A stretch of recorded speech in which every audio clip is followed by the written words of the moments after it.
Les oracles leur ont été confiés.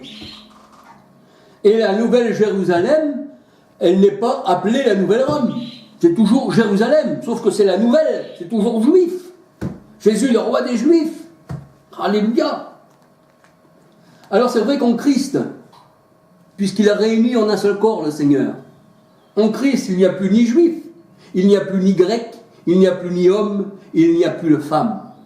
Parce que le Seigneur, il ne regarde pas au sexe, il ne regarde pas à l'homme ou à la femme, mais il regarde au cœur. Et la chair ne sert de rien, la chair n'hérite pas du royaume des cieux. Alors, pour le Seigneur, eh bien, il regarde au cœur.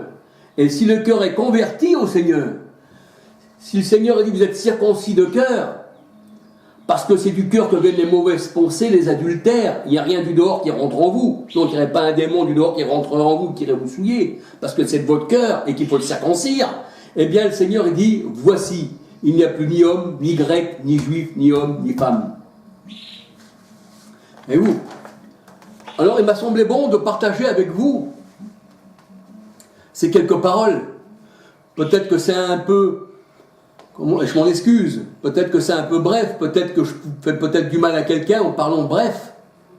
Mais vous savez, il vaut mieux des fois parler bref, sans pour autant avoir la haine, parce que je n'ai pas de haine, au contraire, je parle pour le Seigneur, alléluia, et qu'il vous bénisse abondamment, que de venir lâchement vous flatter, et puis vous raconter un mensonge, un peu comme le loup qui vient en brebis, il vous flatte.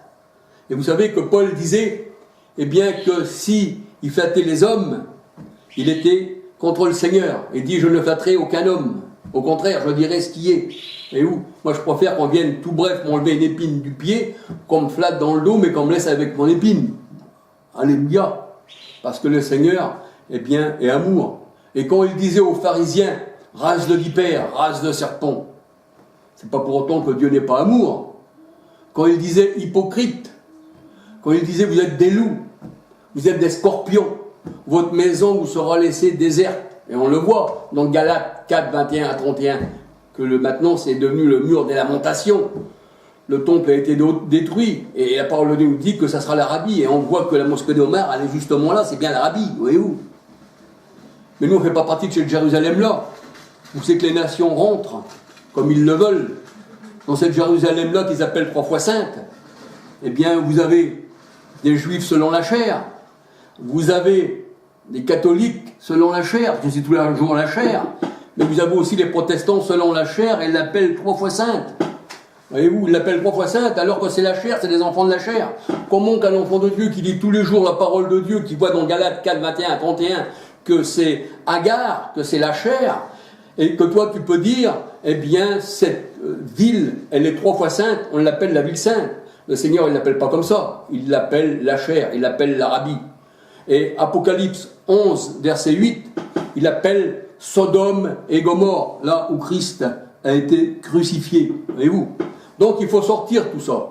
Christ n'est pas venu pour rassembler, il y a 2000 ans, ses enfants en un seul corps, pour qu'ils soient dispersés dans certaines religions qui n'existaient pas en son temps. Mais il est venu les rassembler en un seul corps, pour les emmener dans les lieux célestes, dans la nouvelle Jérusalem, l'épouse du Christ.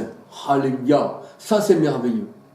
Alors voilà, c'est ce que je voulais dire aux Juifs pour Jésus. Bien que parmi ces gens, il y a sûrement des personnes sincères qui diront, oui, je vais être pour Jésus, mais pas pour les hommes.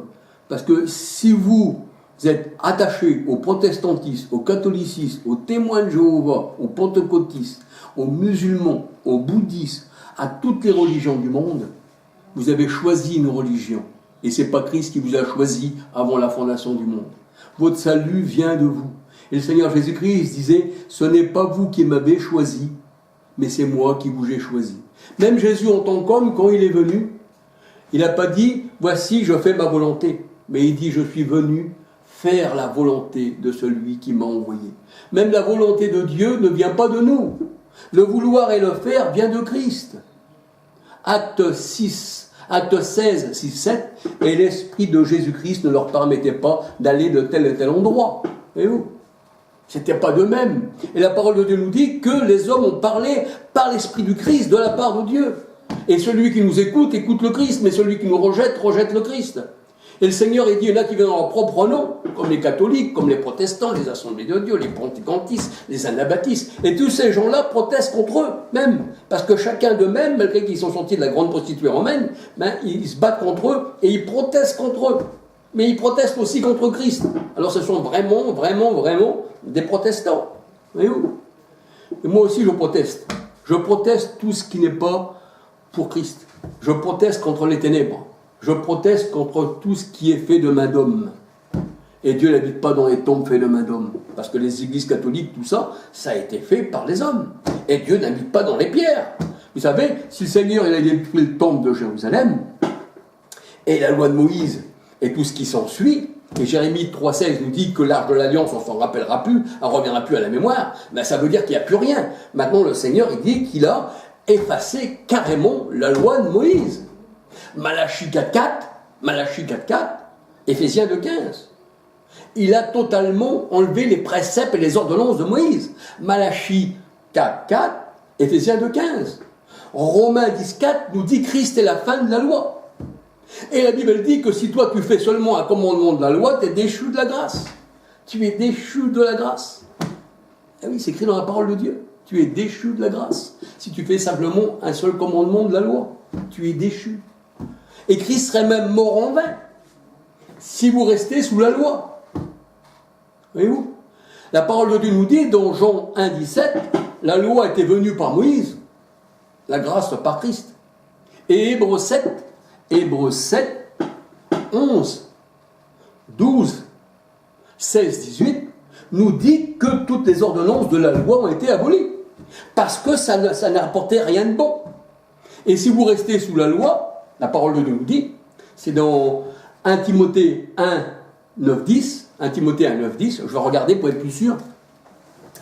1 Timothée 1, 9, 10. Alléluia. 1 Timothée 1 9, 10.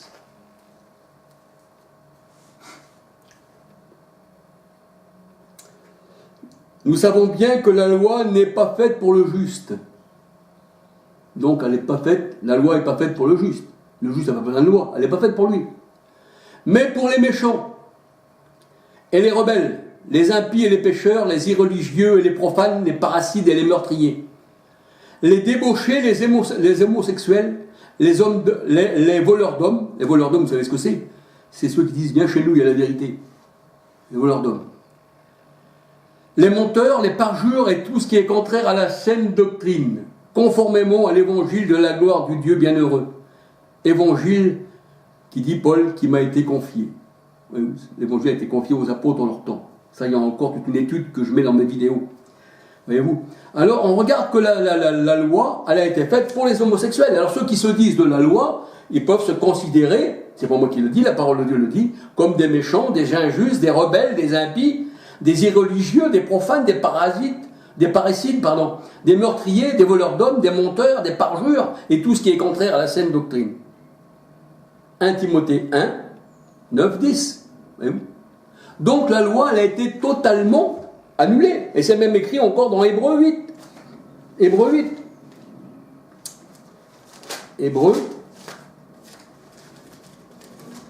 Hébreux.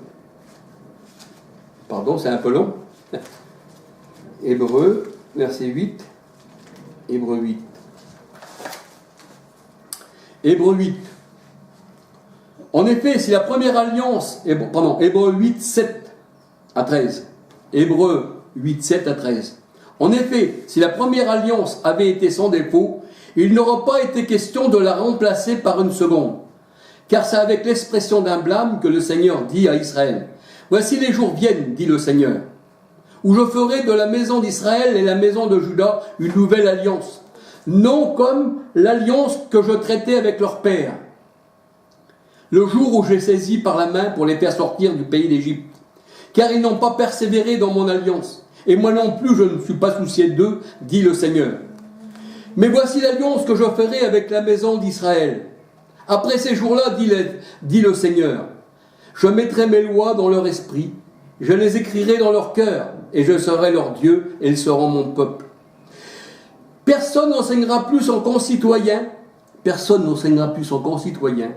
ni personne son frère en disant connais le Seigneur, car tous me connaîtront, depuis le plus petit jusqu'au plus grand, parce que je pardonnerai leurs iniquités et je ne me souviendrai plus de leurs péchés. En disant une alliance nouvelle, il a déclaré ancienne la première.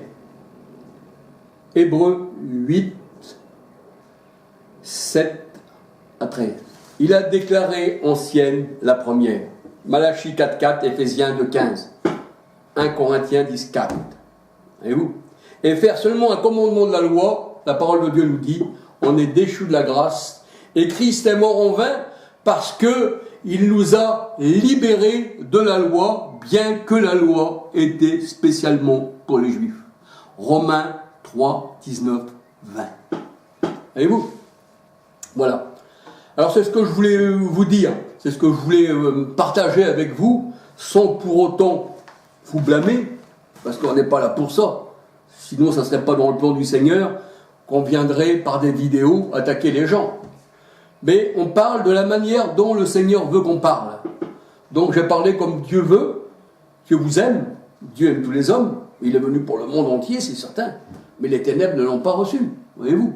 Et les ténèbres ne pourront jamais le recevoir, parce que les ténèbres sont destinées à la mort éternelle.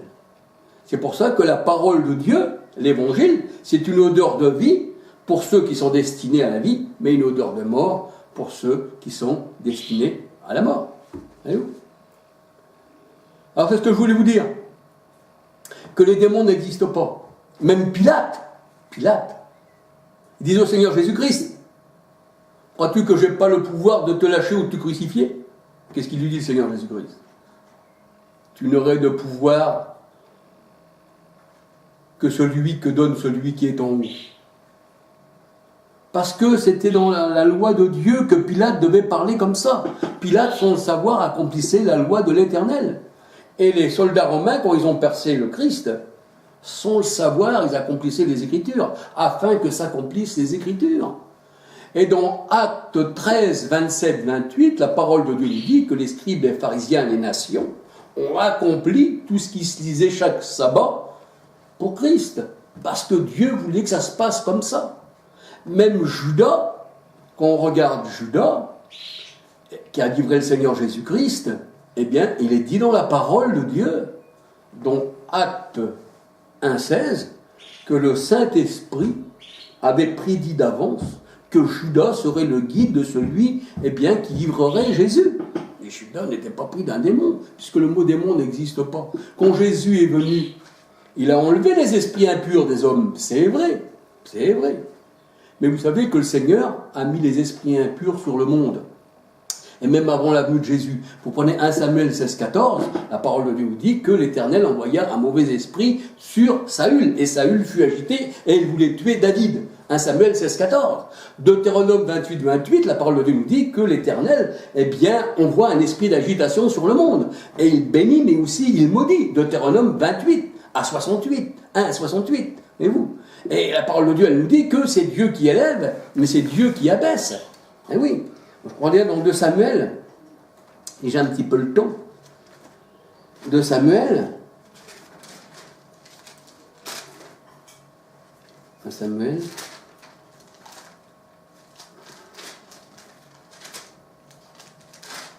C'est 1 Samuel.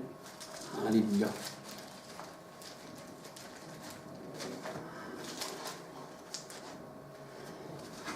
Voilà ce qu'il est dit. Voyez-vous, c'est pas un démon qui fait ça. 1 Samuel 2. Alors, et l'Éternel, 1 Samuel 2, 6. 1 Samuel 2, 6, 7, 8. 1 Samuel 2, 6, 7, 8. L'Éternel fait mourir et il fait vivre. Eh oui. Il fait descendre au séjour des morts et il en fait remonter. L'Éternel appauvrit et il enrichit. Il appauvrit, il enrichit. Il abaisse et il élève. Et c'est Dieu qui fait ça. Il abaisse et il élève. Et oui. Je vais vouloir regarder encore quelque chose dans la parole du Seigneur pour partager un petit peu avec vous. Mais tout ça s'écrit dans Les démons n'existent pas dans mes vidéos et dans Dieu Tout-Puissant que vous retrouverez tout ce que je vous dis. J'aime bien me répéter dans les vidéos afin que s'il y a quelqu'un qui regarde seulement une vidéo, ben, il entende ce sujet simplement. Alors, Lamentation. Alléluia. Béni soit l'Éternel. Excusez-moi, c'est un peu long peut-être. Alors, Jérémie, oui. Lamentation. Si je retrouve Lamentation.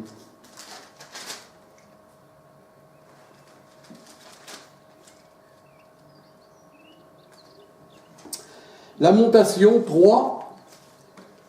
Lamentation 3, 37, 38. Lamentation 3, 37, 38. Qui dira qu'une chose arrive sans que le Seigneur l'ait ordonné, aussi bien en mal qu'en bien? N'est-ce pas de la volonté du Très-Haut que viennent les maux, c'est-à-dire le mal et les biens? Pourquoi l'homme vivant se plaindrait-il? Que chacun se plaigne de ses propres péchés. La parole de Dieu là nous dit que c'est Dieu qui donne le bien, mais aussi les maux. Lamentation 3, 37, 38, 39. Et même dans Job, s'il y a quelqu'un qui dit Job du premier chapitre au dernier chapitre, on verra que c'est l'Éternel qui envoie sur Job, eh bien, une épreuve. Et même Job le dit. L'Éternel a donné, l'Éternel a repris. Et même Job disait à sa femme, femme insensée, de l'Éternel recevrait le bien, ne recevrait pas non plus le mal. Mais tout ça, ça a été transformé par l'Église catholique, le protestantisme, tout ça, qui ont mis leurs mains dessus pour nous faire croire à des démons. Surtout l'Église catholique. Parce que le protestantisme n'a pas trop cherché à comprendre. Il a pris ce que l'Église catholique lui donnait, et il l'a donné comme acquis, comme la Trinité, tout ça. Voyez-vous? Et qu'on retrouve dans les tribunaux aujourd'hui, eh bien, des gens qui sont habillés comme les catholiques, avec le petit col blanc, les avocats, tout ça et ça, c'est parce qu'au temps de l'Inquisition, tout ça, eh bien, c'était eux qui faisaient la justice, leur justice, bien sûr, ils vous pendaient, ils vous tuaient, ils vous massacraient, mais, eh bien, on retrouve, eh bien, ces dérivés encore aujourd'hui, eh bien, dans les tribunaux. Ce sont encore les mêmes. Et quand vous verrez, vous voyez les prisons, eh bien, les prisons sont transformées, hein, eh bien, c'était des abbayes, c'était des couvents, et là-dedans, eh bien, c'était les curés qui tenaient les gens comme ça. Et la Sainte Inquisition, qui paraît-il marchait dans l'amour, elle vous suspendait sous un feu, hein, comme les protestants faisaient aussi, parce qu'ils s'entretuaient. Tout ça, c'est la même graine, hein, comme l'église anglicane. Vous prenez Henri VIII, vous regardez sur les réseaux sociaux Henri VIII et ses meurtres, et ci et ça, eh bien, vous allez voir que ça a été bâti sur le sang. Tout a été bâti sur le sang. Ça n'a rien à voir du Seigneur. Examinez-vous pour savoir si vous êtes vraiment, eh bien, dans la pensée de Christ. Alléluia. Examinez-vous. Et quand Jésus est venu, il a dit, je suis venu dans ce monde pour donner la vue à ceux qui ne voient pas, mais aussi ôter la vue à ceux qui voient. Voyez-vous, c'est pas encore un démon, c'est Jésus qui dit ça. Mais après, ça a été inventé en démon. Alors, comme le Seigneur avait mis sur le monde un mauvais esprit, un esprit d'égarement, un esprit de prostitution, et quand le Seigneur Jésus-Christ est venu, bien, il a enlevé ces esprits qu'il avait mis sur ses élus, que les élus avaient hérité du premier homme, Adam. Et il a mis son Esprit Saint à la place. Et l'homme revenait dans sa sainteté. Parce que Dieu ne pouvait pas habiter là où il y avait un esprit d'erreur. Alléluia. Dieu habite là où il y a la lumière. Et la parole de Dieu nous le dit, dans le psaume 82, 1. Dieu habite là où il y a la lumière. Alléluia. Qu'il y a-t-il entre la lumière et les ténèbres? Alléluia. Alors voilà, si vous voulez, eh bien, regardez les vidéos, non pour mon compte, parce que je vous appellerai jamais à moi pour faire une fondation, une nouvelle église. Non, ça c'est le monde, car Dieu a ajouté à son église, mais spirituelle.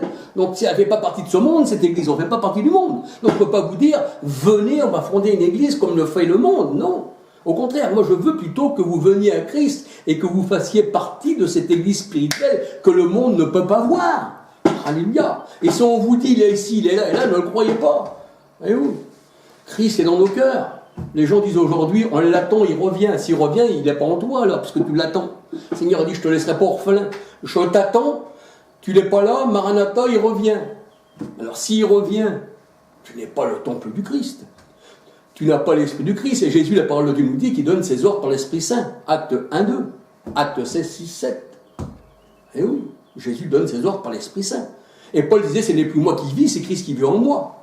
Et le Seigneur Jésus-Christ, il disait, l'Esprit qui est à côté de vous ne sera plus à côté de vous, mais il sera en vous. Parce que l'Esprit était dans la chair. On peut regarder, si vous voulez, encore quelques petites secondes.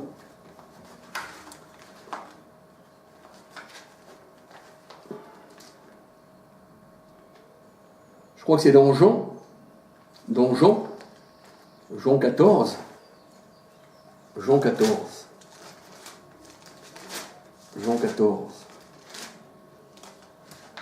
Alors, voilà ce qu'il dit le Seigneur. Voilà ce qu'il dit. Alors, il dit l'esprit de Jean 14, 17. L'esprit de vérité que le monde ne peut recevoir. Parce qu'il ne le voit point et ne le connaît point. Mais vous, vous le connaissez. Il dit que ses disciples connaissent l'esprit de vérité. Et vous, vous le connaissez. Mais vous, vous le connaissez car il demeure avec vous et il sera en vous. Mais l'esprit de vérité qui demeurait avec les disciples, c'était Dieu manifesté en chair. Il demeure avec vous. Mais, le Seigneur dit, mais il sera en vous. Il fallait que Jésus reparte et qu'à la Pentecôte, il revienne par l'esprit parmi ses disciples. Alléluia. Or, celui qui s'attache au Seigneur est avec lui un seul esprit. 2 Corinthiens 3, 17. Or, le Seigneur, c'est l'esprit. 2 Corinthiens 3, 17. Mais un Trinitaire, quand il prie, or le Seigneur, c'est l'esprit, de ces trois personnes distinctes, qui est le Seigneur? À qui s'adresse-t-il? Ça vient de l'idolâtrie. Parce qu'ils ont divisé Dieu, ils ont divisé le Seigneur. Jésus est le Père, Ésaïe 9, 5. Un enfant nous est né, on l'appellera Père éternel. La parole de Dieu, elle dit celui qui a Christ. 1 Jean 2, 23, 24. Celui qui a